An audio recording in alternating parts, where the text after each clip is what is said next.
Alamin ang tamang paraan ng pag-ubo upang mapigilan ang paglaganap ng Coronavirus Disease 2019. Ugaliing magdala ng panyo o tissue. Kung uubo o babahing, takpan ang buong ilong at bibig gamit ang panyo o tissue. Kung walang dalang panyo o tissue, maaaring gamitin ang braso na pantakip. Kung nakararamdam na kailangan umubo o bumahing, agad na dumistansya sa mga tao sa paligid. Huwag dumura kung saan-saan, gumamit ng tissue at itapon sa basurahan. Ugaliin ang paghuhugas ng kamay at paggamit ng alcohol o hand sanitizer upang mamatay ang mikrobyo. Basta't sama-sama at laging handa, kaya natin to! Isang paalala mula sa DOH, PCOO, KBP at ng himpilang ito. You're tuning in to Southern Christian College, TTXEE, Shine Radio. Shine Radio. Your partner station in town, under Kalayaan Broadcasting Systems Incorporated. Now on Test Broadcast. DXEE, Shine Radio. Magandang umaga po sa ating mga gilaw na tagapakinig. Good morning Metro Midsaya. At sa naaabot po ng ating talakayan ngayong umaga. Well, of course, live din tayo sa ating FB page na kung saan napapanood tayo ng ating mga kaibigan dyan abroad. Sa Maynila, well, of course, isang masamang balita ito sa ating mga kaibigan na andyan po sa Luzon, na kung saan naman sinalanta sila ngayon ng bagyong Ulysses. Well, of course, napapanahon po ang ating talakayan ngayong umaga, mga kaibigan, kasi makakasama naman natin ang isang personahe naman na, of course, kilalang kilala dito sa Metro Midsaya. Or later on, i-introduce po natin siya. Isang gwapito po ang makakasama natin ngayong umaga. Well, of course, this is SSA Update of our Thursday episode. Today is November 12, 2020. Ito po ang inyong kaibigan, si Ate Cynthia, sitting in for Dr. Edwin T. Balaki for SSA Update with coordination ng National Service Training Program or NSTP, Civic Welfare Training Services ng Southern Christian College headed by Mr. Rodel Mapada. Okay, talking about NSTP CWTS, meron itong iba't ibang programa na kung saan naman kalakip nito itong health program, education program, livelihood program. There is also pastoral program and self-governance. And of course, this morning, ang pag-uusapan natin ay under sa health program, itong tinatawag nating disaster management. Well, ladies and gentlemen, today, we only have 42 days more to go before Christmas.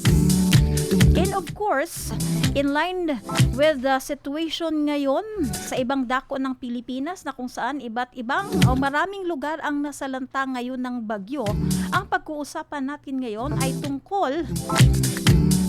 tungkol naman ito sa Disaster Preparedness Basic Orientation na kung saan naman kakapanayamin natin ang isang individual na, of course, we scheduled this before but hindi talaga natin mahirapan tayong makasingit sa kanyang napaka-busy na schedule. And of course, wala talagang may mas credible na ma-explain sa kanya tungkol sa disaster preparedness dito po sa lungsod ng Midsaya. Ladies and gentlemen, makakasama natin ngayon si Mr. Victorio V. Beduya Jr., ang designated head ng Local Disaster Risk Reduction Management Office of the Municipality of Midsaya, Cotabato. Good morning, sir, and welcome to our show. Morning, ma'am. Morning sa lahat ng nakikinig po ng ating programa ngayong umaga.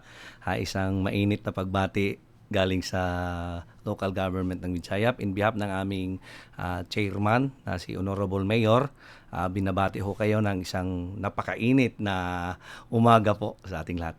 Okay, napaka-smiling po ni sir talaga. Okay, prepare siya to give an orientation about disaster preparedness, ladies and gentlemen. But before we proceed to our main topic, tanungin ko lang, sir, from what umbrella agency sa national office nabilong yung office nyo po? Ang national disaster is nabilong ho siya sa isang bureau ng civil defense. Okay. Okay, Yes. sa national security. Yung chairman at yung secretary namin si Secretary Lorenzana. So ang national defense is may 5 branches. Isa doon sa bureau is yung OCD, Office Okay. on Civil Defense. Okay. Pero sa local setup, local disaster management office na kami. Yung sa regional level is yung sa OCD. Sa OCD. So, ibig sabihin yung budget nyo po galing sa national government. Paano kayo mag-come up ng budget, sir? Is top-down or bottom-up yung ano nyo? Magbigay kayo ng budget napaloob sa RA 10121, ma'am, na may 5% of the revenue Ng municipality. ng municipality. Okay. So, depende sa munisipyo kung ilan yung makukuha nila. 5% and out of 5%, 70% of 5% inalaan po natin sa prevention, mitigation, and preparedness. And the responses is only for 30% of the 5% disaster fund. Okay. So far naman po, kumusta naman dito sa Midsayap?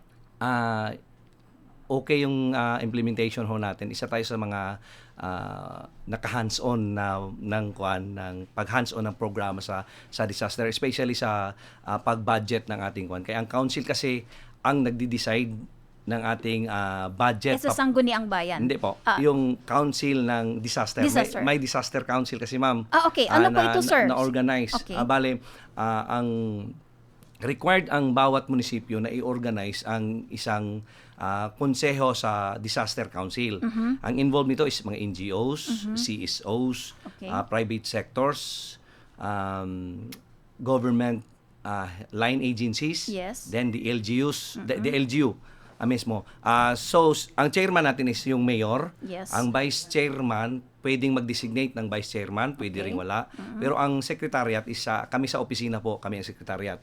So, ang ginagawa ng chairman natin dito, kami mismo magpaplano kung ano yung mga programa na pwede nating paglaanan ng pundo sa preparedness, sa prevention mitigation. Kaya ang responses kasi is gagawa tayo ng isang contingency plan. Wala ho tayong plano para sa response. Kaya depende kasi sa hazard or sa disaster na darating sa ating bayan. Okay. Halimbawa, kung earthquake, may isa tayong libro na parang manual of operation na doon lahat lahat na pwedeng gagawin natin at saka pwedeng i-spend natin yung pera is napaloob doon sa ating contingency plan na ginagawa. Okay. So sa tingin niyo po, ano ba ang priority ng Midsayap na pinaglalaan natin? Kasi we're talking about disaster preparedness. Sa preparedness kasi, ma'am, malaking scope kasi yan siya. So,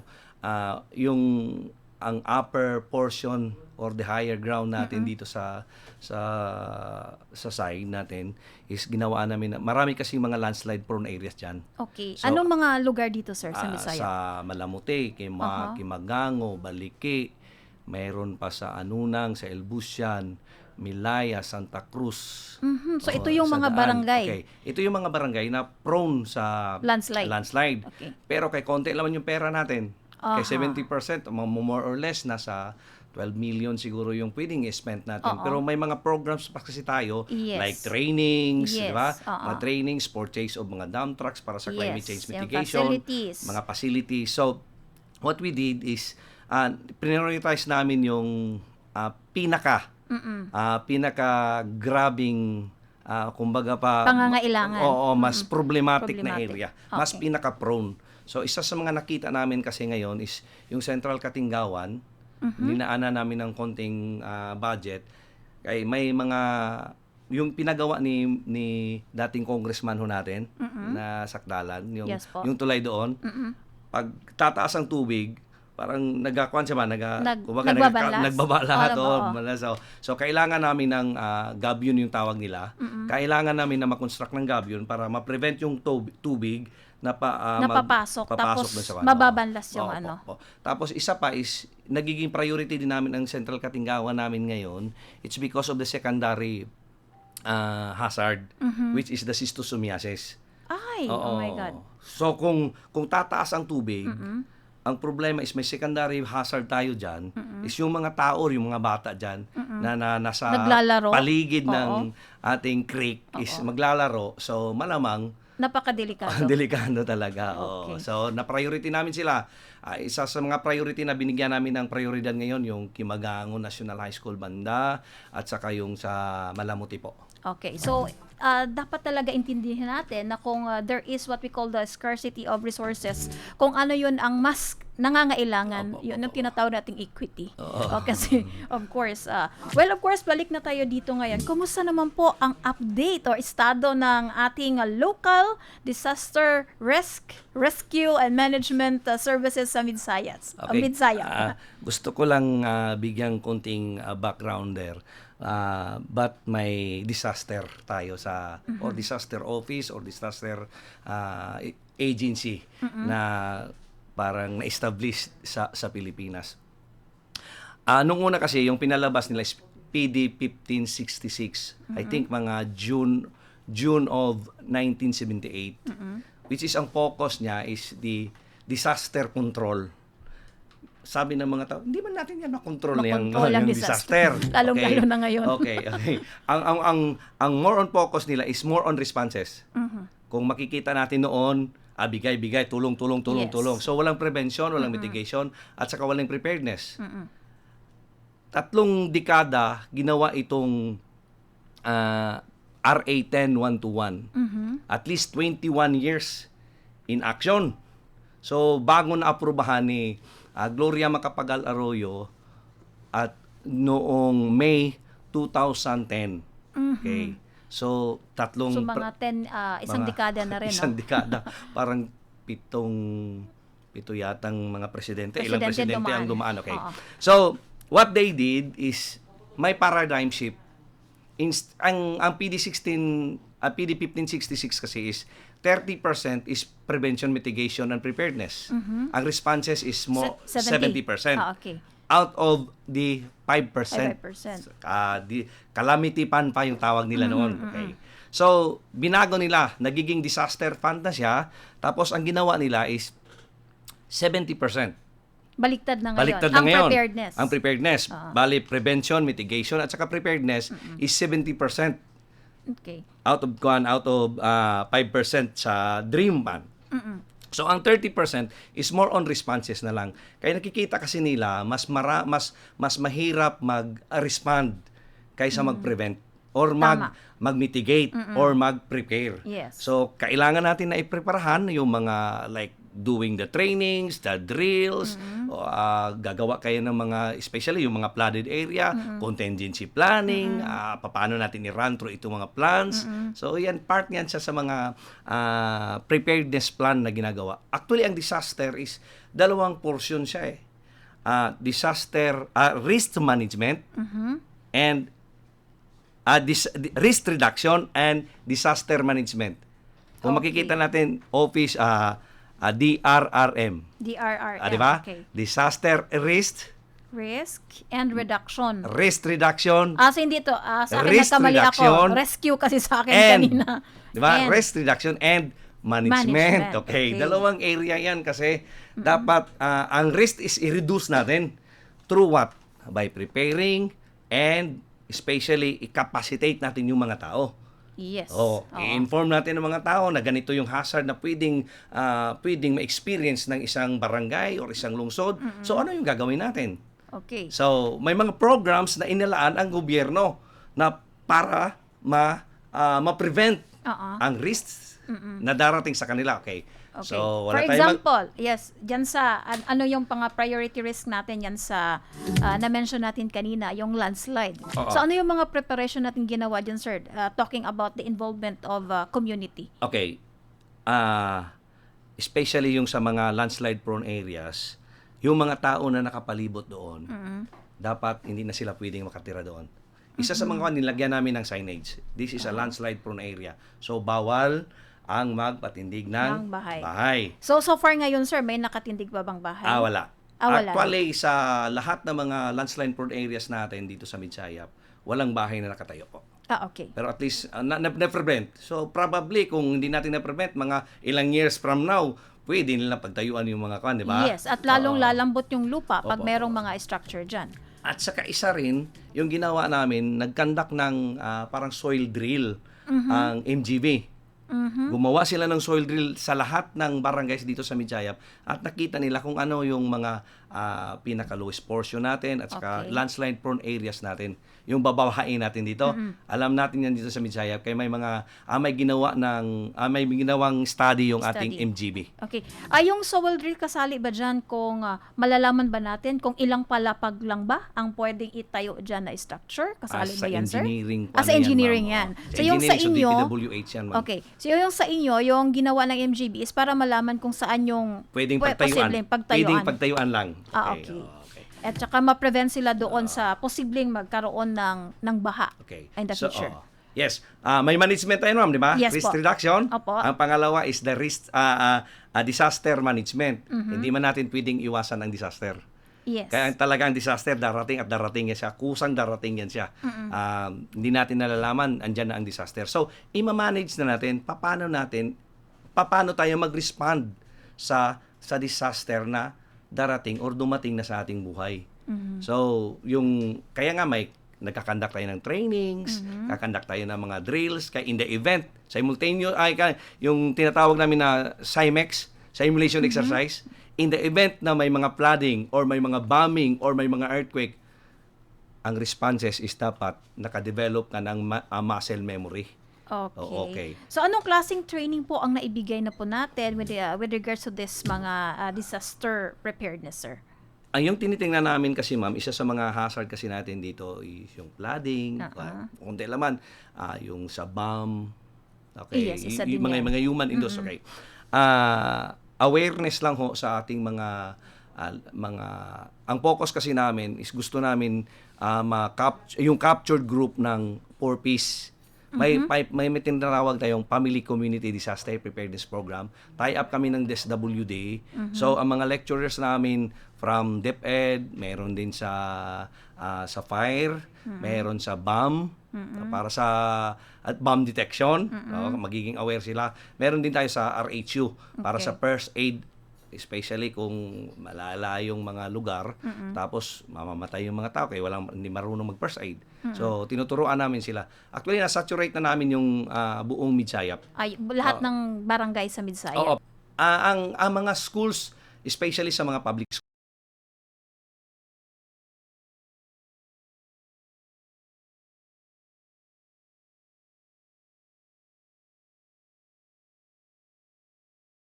schools, may coordination kasi yung mga yung mga superintendent or supervisor nila. May mga coordination kasi sila sa opisina. Gumagawa sila ng mga training design. Tapos kami nag-finance. Tapos gagawa sila ng mga simulation exercise, Okay. trainings, 3Ds training para sa mga estudyante at saka sa mga teachers nila. Yung update natin, mayroon tayong tinatawag nilang psychological first aid training Okay. sa lahat ng mga DepEd teachers dito sa Midsayap po. Kaya ang private, maka-afford man sila, ma'am. Pero may mga private. May mga private. Actually, ma'am, ang mga trainer namin, ma'am, is galing private. Okay. Oo, taga Southern, taga Notre Dame. Baka pwede naman kayong maka-avail din dyan kasi libre pala yan. Kami na finance po. Okay. So you can finance and we can request. You can request. Okay, Sir Rodel, maka-request tayo, 'di ba? Okay. So pwede 'yan. Okay, so ang tinatawag nating psychological training is for what particular disaster, sir? Lahat, ma'am. General. General, oh. Okay. Hindi man rin ako nakasali pero wala akong background. Pero parang gano'n, lahat na daw. Okay, parang general siya. general. So andun yung mga psychometrician. Oh, mga psychometricians sa mga trainers natin, ma'am. Okay, tapos yung mga social worker. Mga social workers. Parang na-sense ko, taga Southern talaga, majority ng taga dyan. Nice, Southern, Notre Dame, mga trainers. Okay. So, ano ba talaga ang pinaka-purpose na why we conduct disaster preparedness, sir?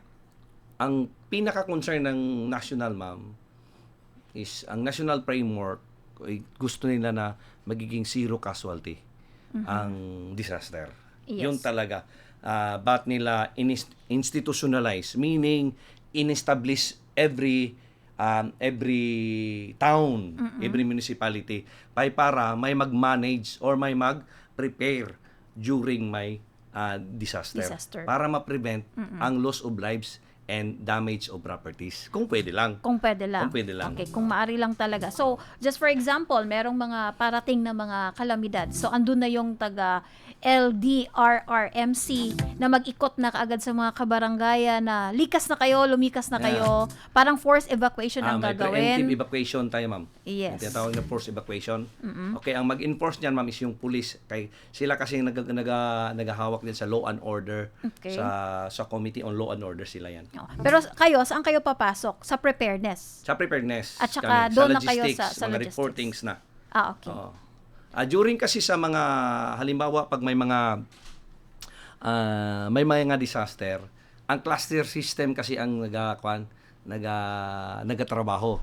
Meaning, lahat ng mga agencies na involved doon sa cluster, sila ang magtatrabaho. Halimbawa, pag may evacuation, trabaho niya ng, halimbawa, kung membro ka ng Southern Christian College, kung membro kayo ng food and non-food items, kayo ang mag-deliver, kayo ang mag-packing, kayo lang. Yan lahat. So, parang may segregation of Na-define kasi parang, na-define yan siya doon sa ating contingency plan. Okay. Oo. Oo. Para walang duplication sa trabaho. Sa trabaho. Walang sisihan. Tama yan. Oo. Okay, so sa ating mga estudyante na nakikinig ngayon, kasi of course, ni-require sila ng kanilang mga teachers na makinig, the very reason why we have to conduct preparedness or disaster preparedness is talaga magkaroon ng zero casualty o kung merong mga sakuna or mga kalamidad na darating. Yun talaga pinaka-importante. Okay, that is the aim and of the objective of this disaster preparedness na ginagawa ng ating local Disaster Risk Reduction Management Office. So, at saka yun din ang pinaka-importante, sir, no? So, is there other importance of conducting disaster preparedness aside from Okay, ma'am. dapat magkaroon ng zero casualty? Ang disaster preparedness kasi, ma'am, is i-establish at saka i-strengthen yung kapasidad ng isang komunidad. Isang komunidad, isang individual, or isang pamilya para i-anticipate or i-cope or mag-recover from negative impact sa isang emergency. Halimbawa, natamaan ka na. Okay. So, kumbaga pa itataas yung coping capacity ng isang pamilya or isang komunidad para magiging resilient. Alam niyo na yung Pilipino, Okay. resilient man din tayo, di ba? Part sa preparedness na activities is yung strengthening the capacity of the individuals and the Individual. families, especially pamilya. Okay. Para magiging resilient yung ating pamilya, komunidad. Okay. Nag-conduct na ba kayo, sir, ng preparedness kung mayroong earthquake na darating? Yes, ma'am. May mga drills Okay, na drills? ginagawa. Saang lugar po? Nakakandak nga rin kami siguro dito sa Yes, sa SSC po. Sa ECC, Okay, lahat ng mga schools, ma'am. Mga schools. Oo. Kasi Lahat ng mga schools. before kasi magbigay ng business permit, yung LGU, dapat nakapag earthquake drill, fire drill, something like drills, that. So, oo. kasali din kayo sa mga ganyan, sa Yes, ma'am. fire In drill? partnership sa DepEd, sa Bureau of Fire, sa Police, sa 34th IB, yun mga partner namin, RHU. Okay. Ngayon naman sa pandemya na naranasan natin ngayon, ano po ang yung participation? Okay. Malaki yung participation ng disaster dyan, ma'am. Yes, sir. Although health emergency siya, pero disaster man din. Okay, yes. Pag ang disaster kasi is pag may natamaan at saka hindi maka-cope up, nagiging disaster na. Pero kung walang halimbawa, kung walang nasaktan, walang natamaan, kahit na may isang bagyo, hazard pa rin yan. Walang disaster. Ang point is, pag na may natamaan, may nasaktan, tapos may hindi ka cope up sa sitwasyon, kahit isang tao lang, giging disaster na yan. Okay. So, yun So, pala yun. Okay. Ang participation ng aming opisina is more on logistics kami ngayon, ma'am. Kumbaga, lahat ng mga pondo ng disaster, yung di nagamit, at saka pwede pang gamitin, ni-realign namin Okay. para sa COVID response. Okay. Araw-araw kasi natin pinapakain yung nasa isolation at sa quarantine. Yes. So more or less, nasa daily yan nasa 70 to 90 ka mga tao. Individuals. Individuals. Oo. Excluding the Staff. staff. Okay. Excluding the barangay quarantine na ang nagapakain yan is yung mga taga-barangay Barangay. din. Okay. Minsan hihingi sila kay mayor sa opisina namin ipapuntahin, bigyan namin ng pagkain. So, isa yan, yung lahat ng mga programa namin na hindi namin naubos, lahat ng mga programa na ongoing sana, especially mga trainees, kaya wala man, may 2 million kasi. So, nireprogram namin yan lahat sila. Bili namin ng mga medicine, vitamins sa mga frontliners, PPEs para sa mga frontliners, pagkain Okay. sa mga na-quarantine, pagkain sa mga na-isolate, tapos yung pamilya, binibigyan namin din ng Ng kahit suporta, kahit konting pagkain. Yung sa mga na-isolate lang. Okay, na-isolate lang. So parang talaga parang buong Pilipinas ata nakafocus talaga tayo ngayon sa COVID response. Yes, ma'am, yes. How about nangyari ngayon? Okay, may COVID nga tayo, may pandemya tayo, tapos here comes bagyo, baha na dumating. Saan naman tayo kukuha ng paano naman natin aarigluhin yung mga bagay na yan na makapag-response kaagad tayo? Ang sa RA 10121 kasi, ma'am, is not limited to 5%. Okay. Okay. So, pwedeng mag-realign. Mhm.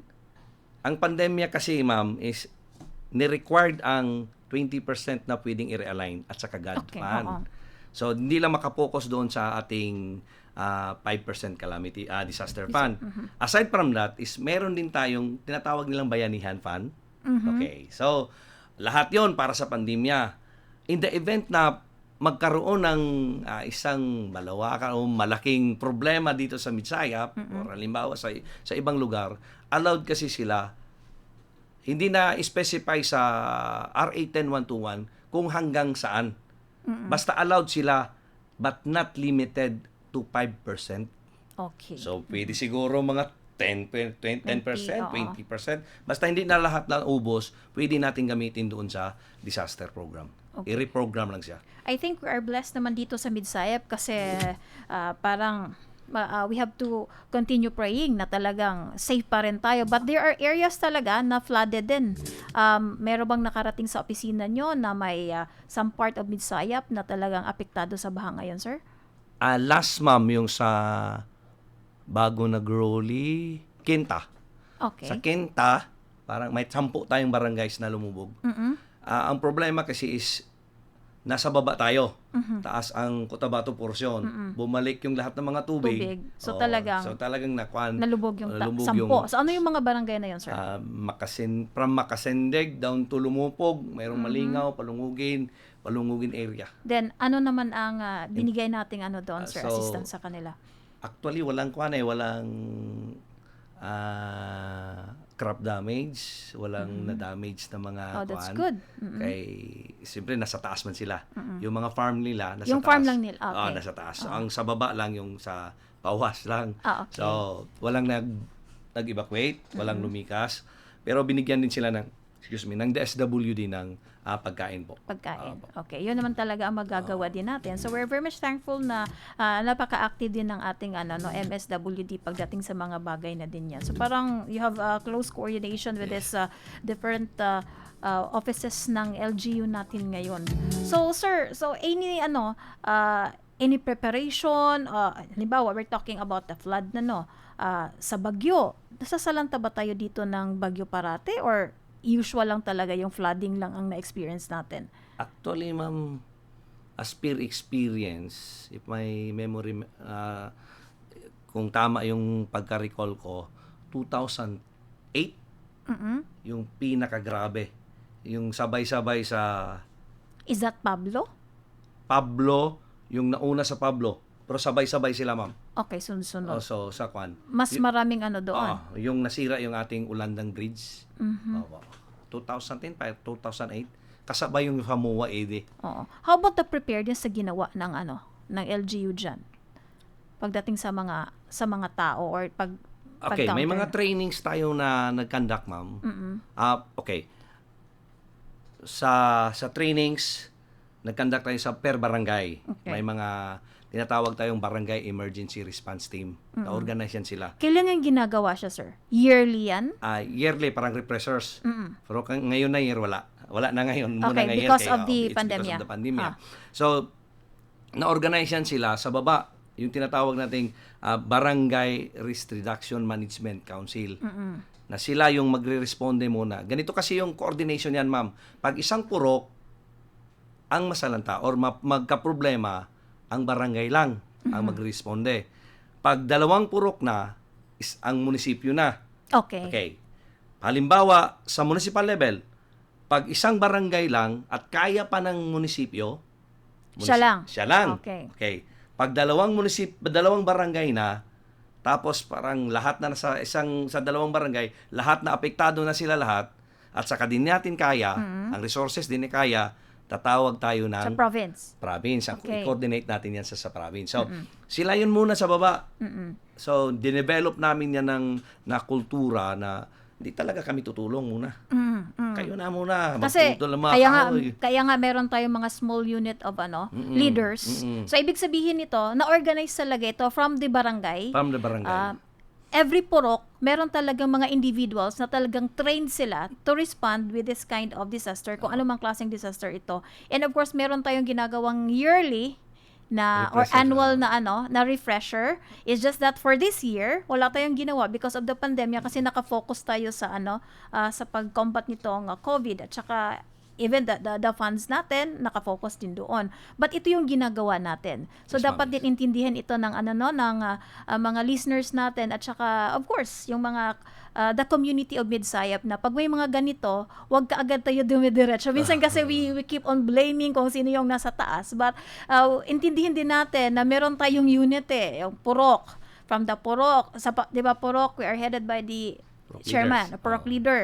Tapos barangay. Then after sa barangay, saka pa Kay doon mayor. sa kay mayor. Oo. Okay, saka pa doon. Ayan. So Iakyat ganyan ang sa proseso. province. Yes. Pero ang nangyayari kasi, ma'am, yung nasa barangay, aakyat na, yung iba, Diretso. aakyat na doon sa province. Okay. Hindi pa nga, wala pa ngang report na nakarating doon sa opisina nyo. Kasi paano nyo kasi ma-assess kung magkano yung pangangailangan kung wala pa kayong nakuhang report. Kasi nakabase kasi tayo sa data eh. Kung wala kasing data, we cannot give a right decision kung ano talaga ang dapat nating gawin. Actually, ang barangay, ma'am, is required sila ng DILG na nagagawa ng isang plano.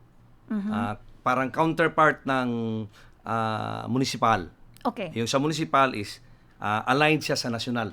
Yun ang plano natin. Dapat aligned tayo lahat doon sa kanila. So lahat ng programa naka-align yan sa national program, but then on their base, parang naka-contextualize na din sa pangangailangan sa ng pangangailangan, barangay. oo. Pero at least naka-anchor tayo doon sa kanila. Yung parang big picture. Yes. Okay. Sa barangay, required sila nagagawa ng Community Disaster Barangay Disaster Plan. Okay, CBD RRM Management Plan. Okay. Okay. Ang proseso sa paggawa niyan is yung purok mismo.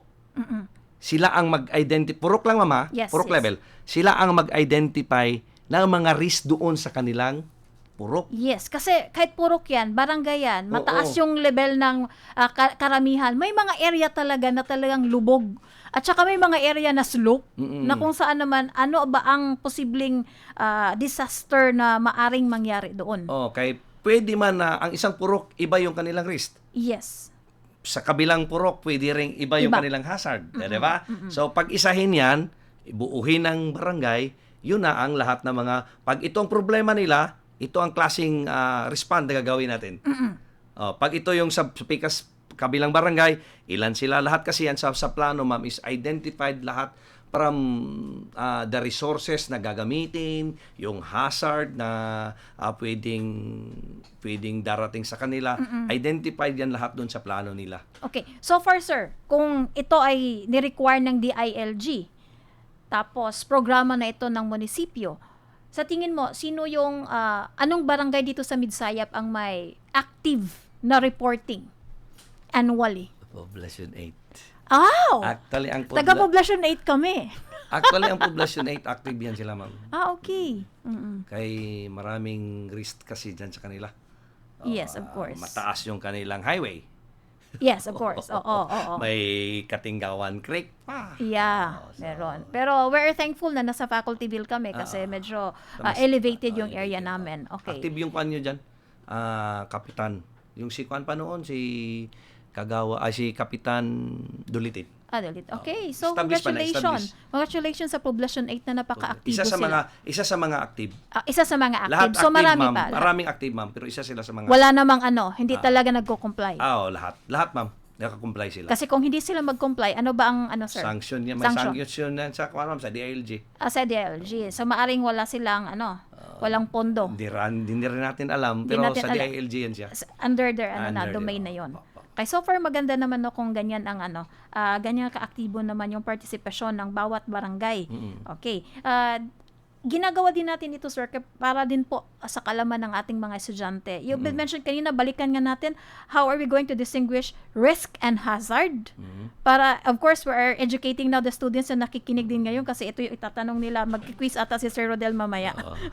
So, kasi na-mention mo kanina na sa purok mismo, it's yung mga official doon ang mag-identify ng ano yung possible risk at saka sila din yung ang magre-report kung ano yung mga possible hazard na mangyari sa mga lugar na yan. So, para magkaroon ng ideya po itong mga estudyante natin, ano ba ang pagkakaiba nitong risk at saka ano itong hazard. Sige, ma'am. Dali lang, ma'am.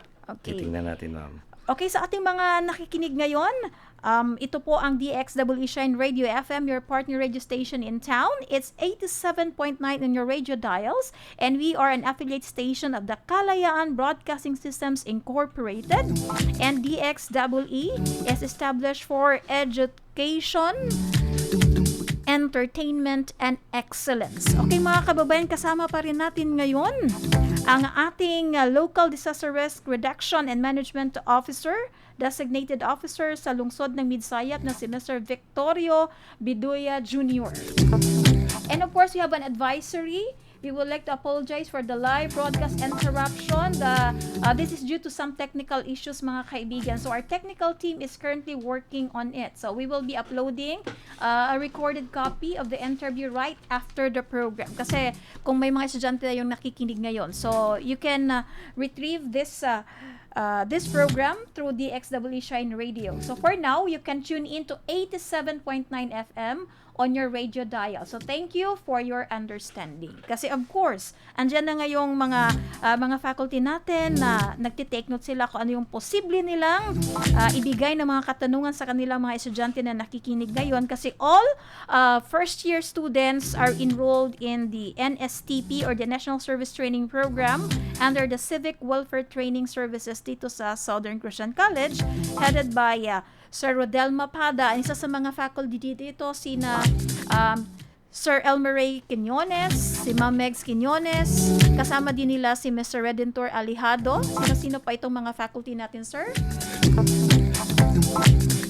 Sir Nonito Carcosia, Sir Jonathan Dilubio, yung dean natin sa CSCD. Si Ma'am Annalyn Ogalingan, yung senior high school principal natin. Okay, sila po yung nag-comprise sa faculty ng ating NSTP CWTS na program dito sa Southern Christian College. Isa kasi itong requirement sa ating mga college students kasi ang pinili po ng Southern Christian College is itong NSTP CWTS instead of ROTC.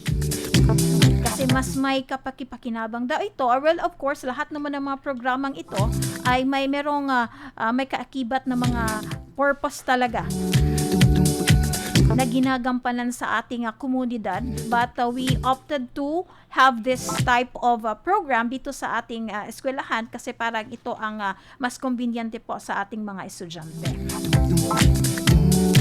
Well, mga kaibigan, I would like to recognize also our academic department headed by Dr. Nirma Kabata, na kung saan naman patuloy pa rin ang training natin ngayon sa ating mga teachers for another modality para po sa second semester natin. Well, of course, by next week, ang ating basic education ay magkaroon po sila ng kanilang assessment test. So, be ready mga magulang na nakikinig ngayon. Of course, that's another obligation para sa ating mga kabataan. And of course, their preparedness. Speaking of preparedness, be prepared naman po pagdating po sa examination ng ating mga anak kung ano po yung mga pangangailangan nila.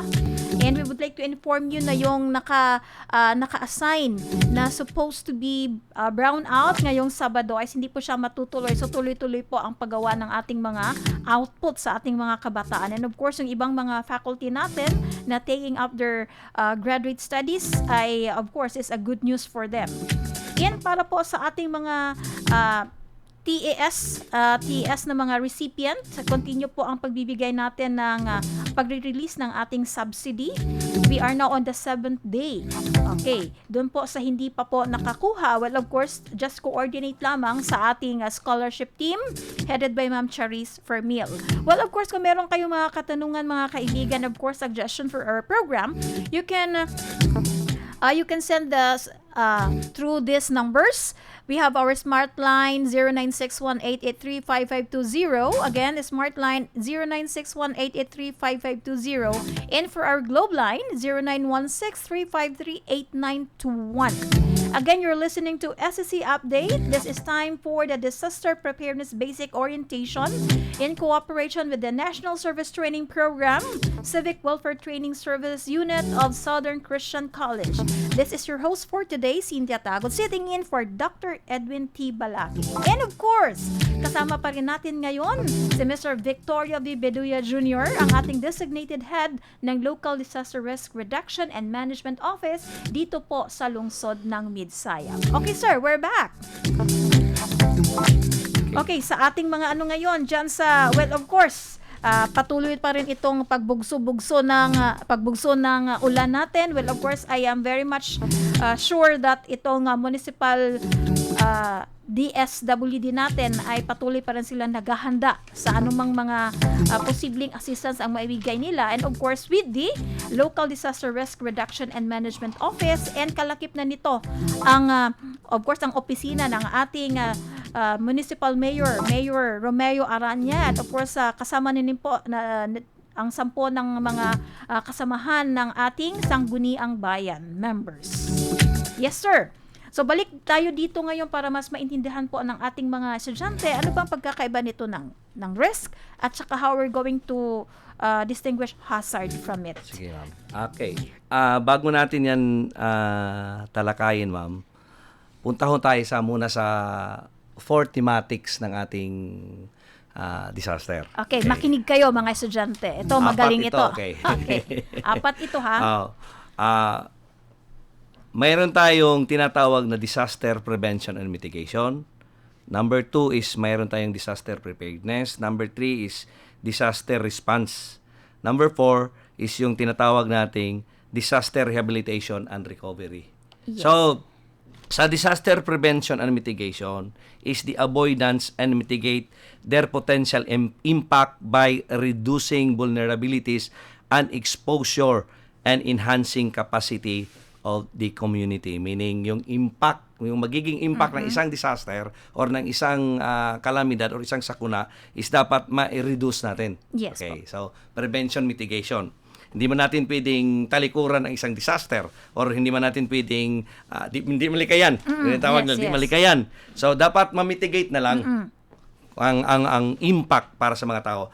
The second is the disaster preparedness. Ang disaster preparedness is establish and strengthen capacity of communities to anticipate, cope, and recover from negative impact of the emergency occurrence and disaster. Okay, so kailangan natin na ma-establish ang mga kapasidad para sa mga tao para makakope o makarecover kung may problema nga maabot na. Okay, di na natong malikayan. Ang disaster response is provide life preservation and meet the basic subsistence needs of the affected population based on the acceptable standard during or immediately after a disaster. Okay, so may ibibigay tayong pagkain, 'di ba? House, shelter. So dapat kompleto ito sa camp management natin. Okay. Disaster rehabilitation and recovery. Restore and improve facilities, livelihood and condition and organizational capacity of affected communities and reduce disaster risks in accordance with the Building Back Better principle. Okay. Restore infrastructure and improve facilities in accordance to safety and resiliency resilience standard, implement appropriate programs for livelihood and living condition, and alleviate organizational capacity of affected community to provide adequate and appropriate risk protection in accordance with the Building Back Better principle. So, yung rehabilitation program, actually, ang programa sa gobyerno, yung ni-rehabilitate nila or yung recovery program ng government right after the MOA AD, is right, mga 2 years pa siguro. May mga gagawin pa kasi sila mga disaster, parang disaster assessment, needs analysis. So, it takes time it pa rin takes time talaga. ang sa recovery. Di basta-basta. Di basta-basta. Unless kung may malaking pera ang isang LGU. LGU, yes. Okay. May nakalaan na pera for recovery program lang. Pwede man sa livelihood program, pwede infrastructure program, para ibigay natin dito sa mga tao natin. Okay. Sa preparedness program, ma'am, yung ginawa natin dito, yung may mga output kasi tayo dito, ma'am, or mga outcome na gusto nating pwedeng mangyari dito sa Mitsayap natin. We have at least 3 outcome. Isa sa mga outcome natin for preparedness is increase the level of awareness and enhance capacity of the community to the threats and impact of all hazards.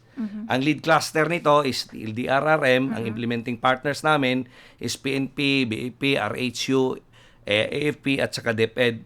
Ano yung mga activities na pwedeng gagawin namin sa itong outcome na ito? Pwedeng development, DRRM development and CCA, IEC and advocacy plan and program. So gagawa tayo ng mga advocacy program sa barangays. May mga leaflets kaming binigay sa mga barangays, may mga posters na pinagawa namin, mga tarpaulins. Part yun siya sa preparedness program, awareness program na may programa pala na ganito sa munisipyo. Na dapat basahin natin. Nabasahin natin. Okay. Conduct IEC campaigns to the community. May mga recorder rin kaming ginagawa.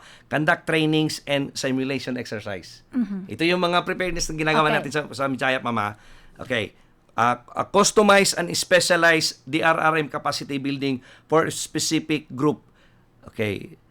Groups, decision maker, responder, children, public sector employees, national government employees, DepEd. Customize kasi in the sense na halimbawa kung ang problema sa taga DepEd is ganito. Para contextualize ba? Okay. Contextualize. Ang problema sa mga kabataan ng DepEd is ganito. Ito yung mga klaseng training na ibibigay namin. Okay. Halimbawa, yung sa conflict-affected area. So, yun ang ibibigay sa kanila. Conflict resolution. Yes. Okay. Sa mga council of elders. Yes. Yun. Okay. Pero sa mga bata po, ano yun? Usually yung sa camp kasi yung ginawa ng Okay. ng DepEd. Gumawa sila ng 3 days camp. More on disaster preparedness, parang Boy Scout. Pero at least nakakuan sa Pumapasok pa rin yung LDRM. LDRRM. Okay. Pero may mga halimbawa sa mga dagit-dagit drivers. Okay. Ibang training yun yung ginagawa namin, ma'am. Para sa mga hotel owners. Yes. Para contextualize siya, specialized program para sa pag-build ng capacity para sa mga specific groups. Okay. Conduct IEC through mass media and tri-media. Creation of Mitsayap Emergency Response Team and Barangay Emergency Response Team. Isa sa mga outcome na gusto naming mapaabot, ma'am, or makuha, ma'am, is community are equipped with necessary skills and capability to cope with the impact of disaster. Okay, ang lead agency kami pa rin. Ang partner namin, yung PDC, BAP, PNP, AFP, RHU, at saka DepEd. Okay, ito na. Formulation of trainings, formulation of standard programs of instruction training module. Okay. Pero may mga, ang national kasi, parang per agency gumawa sila ng mga standard module. Halimbawa sa SFA, ano yung ibig sabihin, sir? Standard First Aid. Okay. Ang gumawa noon is yung Red Cross. hindi. Yes, DOH. of course. DOH. Okay, DOH. Kasi ang Red Cross private. Okay. I-train nila ang Red Cross, i-train nila ang mga RHU. Yun na ang gagamitin namin ng mga modules. Standardize siya. Okay. Conduct training on simulation exercise, on disaster preparedness, response. Okay, ito yung mga family community disaster preparedness, may mga BERT, barangay emergency response team training sa mga tanod, BHW, BNS. So, na-train mga daycare worker. Okay. So, iba-iba talagang training depende po sa unit ng grupo. Yes, Depende yes, yes. po sa klase ng grupo na yeah. kakaano nyo. So, isa pa ma'am is number 10. Ay yung pangatlo namin, nasa 10 outcome kasi siya ma'am. Increase DRR and climate change adaptation capacity of local disaster council. Kami ang lead agency pa rin. Okay. Parties dapat makapacitate, may stockpiling, pre-positioning of goods. Yun mga ginagawa namin. May stockpile tayo doon. So, dapat naka-ipon na yung mga gamit na pwedeng gagamitin kung may mga rescue, okay, mga food and non-food items, medicine, biologics para sa mga hayop. Okay. Establishment of DRR Operation Center. Meaning, kung operation center siya, regular program yung ginagawa namin. Kung emergency operation center, kung may mga emergency na. Okay. Ma-deactivate ang emergency operation center at saka babalik kami sa operation center pag walang problema. Meaning, regular work ang ginagawa namin. Installation ng mga database management, procurement of search and rescue equipment, communication facilities, procurement of vehicle, heavy equipment, unnecessary for DRR climate change activities. Actually, meron tayong parang 2 backhoe na binili galing sa disaster fund natin para sa climate change talaga yun siya. Para ilagay natin doon sa sanitary landfill natin para magamit doon. Mga dump trucks na gamitin. Okay po. So yun ma'am, ang part sa mga pang-apat, develop and implement comprehensive local preparedness and response policy plans and system. Okay, kami pa rin ang cluster head. Develop simulation. Okay, ito. Develop and or enhance and simulate scenario-based preparedness and response plan. Part kasi sa ang police minsan is gagawa sila ng scenario-based simulation exercise. Okay. Like bomb explosion okay. or traffic management. Yeah, so, kasi isa sa mga cluster natin ma'am na nabilong sa disaster is yung tinatawag lang law and order.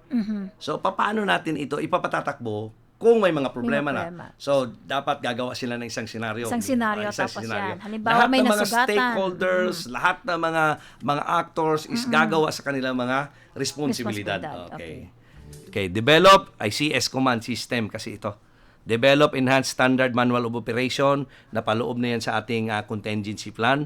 Develop or guidelines for emergency response team. Okay.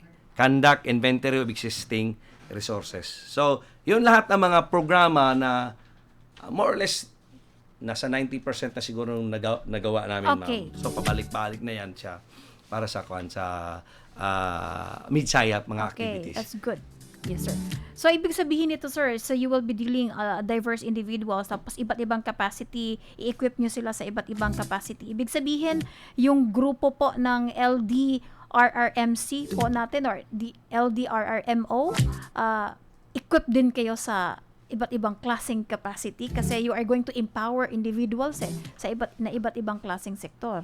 Okay, actually, ma'am, ang role ng LDRRM is to coordinate.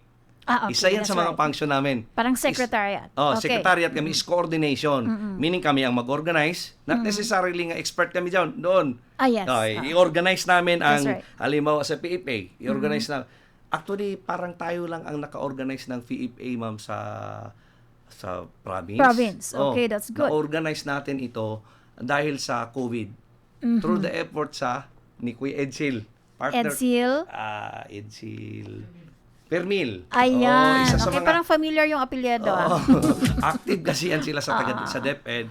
So, ang ginawa nila is, inorganize nila kasi yung mga siyempre matraumatize ka kay naka-COVID ka.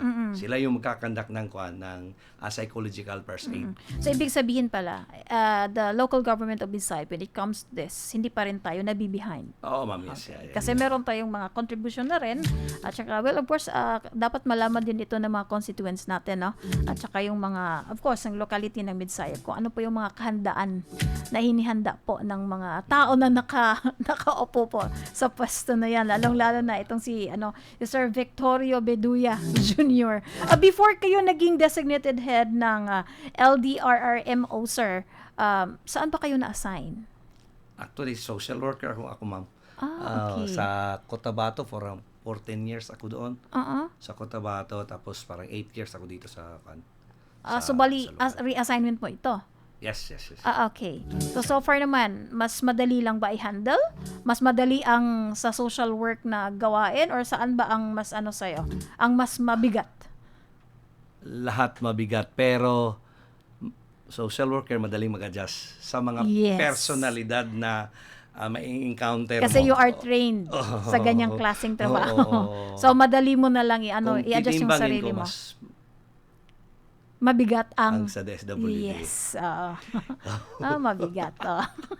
Kaya yung sa amin kasi is more on coordination. Higher level lang siya. Yes. Higher level kay mga school heads, mga head of offices. All you need to do is to coordinate lang kung Coordinate sino lang. talaga yung mga key individual na makapagbigay ng ganitong Yes, klaseng yes.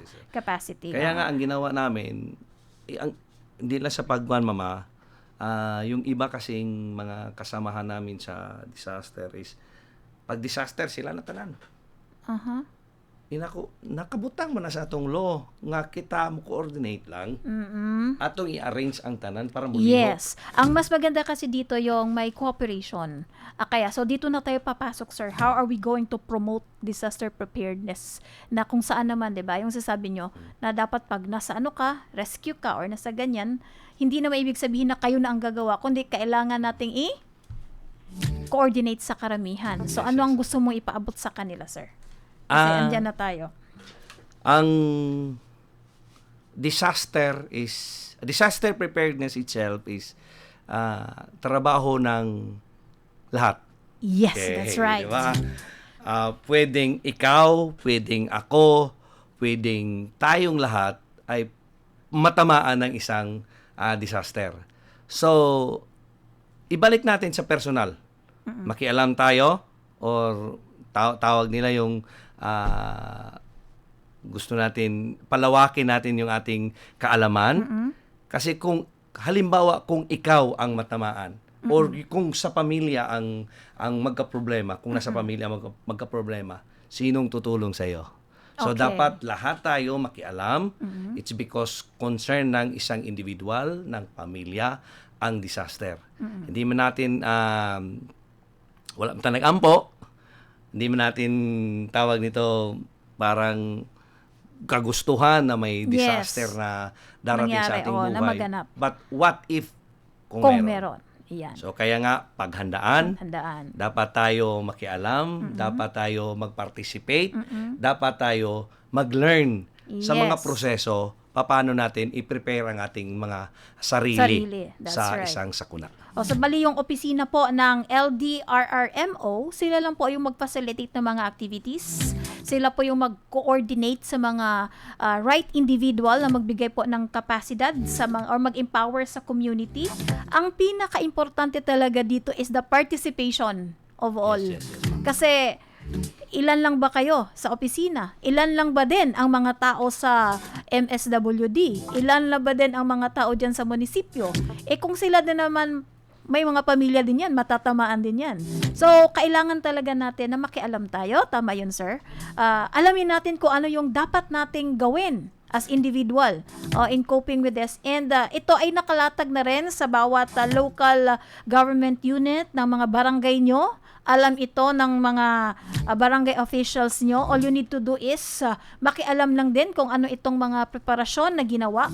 Ang ginawa po ng LDRRMO is sila lang po itong parang is this a right term na parang focal Yes, ma'am. Po. office na nag-handle ng ganito. So kung ano yung pangangailangan ng particular area, pwede lang kayo makipag-coordinate sa kanila at saka kayo din po ang mag-facilitate sa mga bagay na yan. So, disaster, preparedness, balik pa rin tayo doon sa sarili natin.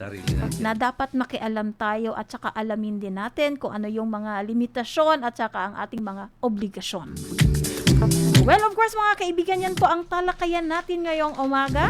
Ang ating Disaster Preparedness Basic Orientation Interview with Mr. Victorio Vebiduya Jr., ang ating designated head ng Local Disaster Risk Reduction and Management Office dito po sa lungsod ng Midsayap.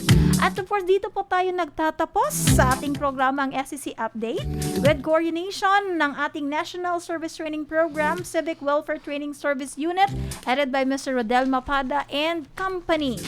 Ito po ang inyong host, Cynthia Amtagod, sitting in for Dr. Edwin Tibalaki. And of course, we would like to recognize our project director, Dr. Elma Emnera, our station manager, Mex Quinones, together with our technician, Erwin Godoy, and of course, under sa control ni Mark Salarda and with the assistance of Jake Sarte. Mga kaibigan, maraming salamat sa inyong pakikinig. Hanggang sa muli, God bless everyone.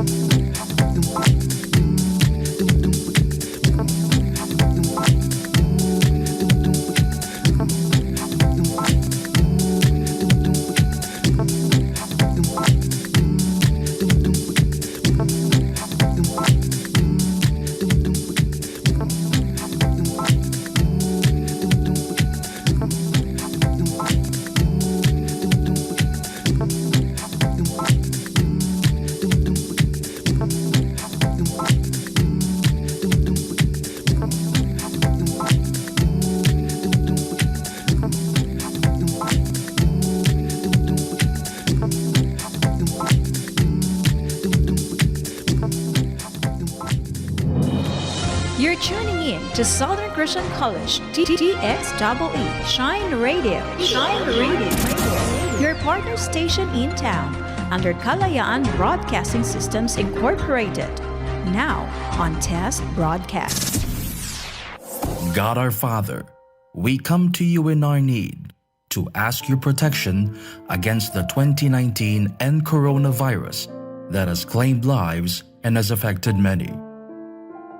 We pray for your grace for the people tasked with studying the nature and cause of this virus and its disease, and of stemming the tide of its transmission. Guide the hands and minds of medical experts, that they may minister to the sick with competence and compassion, and of those governments and private agencies that must find cure and solution to this epidemic.